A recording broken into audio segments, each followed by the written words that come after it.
नमस्कार, मी जिल्हाधीश कृषी अधिकारी भाग्यश्री फरांदे. माझ्यासोबत माझी टीम आहे. एडीओ साहेब आहेत आणि माझे डीक्यूसी आहेत. काल रात्री मध्यरात्री आपण सातारा जिल्ह्यातील वडीज तालुक्यामध्ये फार मोठ्या प्रमाणामध्ये बनावट खतं आणि कीटकनाशकांचा साठा जप्त केलेला आहे. स्थानिक गुन्हे अन्वेषण शाखा, एसपी साहेब, कलेक्टर साहेब, सीओ मॅडम आणि अधीक्षक कार्यालय अशा संयुक्त केलेली कार्यवाही आहे. त्यांच्या मार्गदर्शनाखाली आपण ही कार्यवाही केली. याच्यामध्ये मोठ्या प्रमाणामध्ये बोगस डीएपी, त्यानंतर एमओपी, झिंक फॉस्फेट सारखे कीटकनाशके, त्यानंतर क्लोरपायरिफॉस सारखे कीटकनाशके मोठ्या प्रमाणात आढळून आलेले आहेत. बोरिक ऍसिड सुद्धा मोठ्या प्रमाणामध्ये आढळलेले आहेत. त्यामुळे आपण एका संशयिताला याबाबतीत ताब्यात घेतलेलं आहे आणि पुढील कार्यवाही चालू आहे.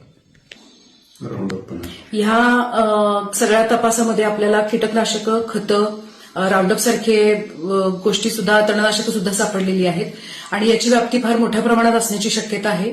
सातारा, सांगली, कोल्हापूर, पुणे, सोलापूर, रत्नागिरी, सिंधुदुर्ग या जिल्ह्यांपर्यंत याची व्याप्ती असण्याची शक्यता आम्हाला प्राथमिक ह्याच्यामध्ये दिसते आहे. त्याच पद्धतीनं बाहेरच्या राज्यामध्ये सुद्धा याचं कनेक्शन असण्याची शक्यता आहे आणि त्या दृष्टीनं स्थानिक गुन्हे शाखा एसपी साहेबांच्या मार्गदर्शनाखाली तपास करते.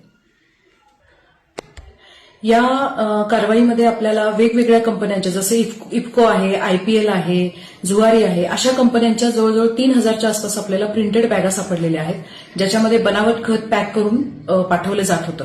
त्याच पद्धतीनं ही कारवाई आपण असं म्हणू शकतो की पश्चिम महाराष्ट्रातली आतापर्यंतची सर्वात मोठी कारवाई ठरेल आणि जर सगळ्या जिल्ह्यांमधलं ह्याचं कनेक्शन सापडलं तर ही राज्यातली सर्वात मोठी कारवाई असेल.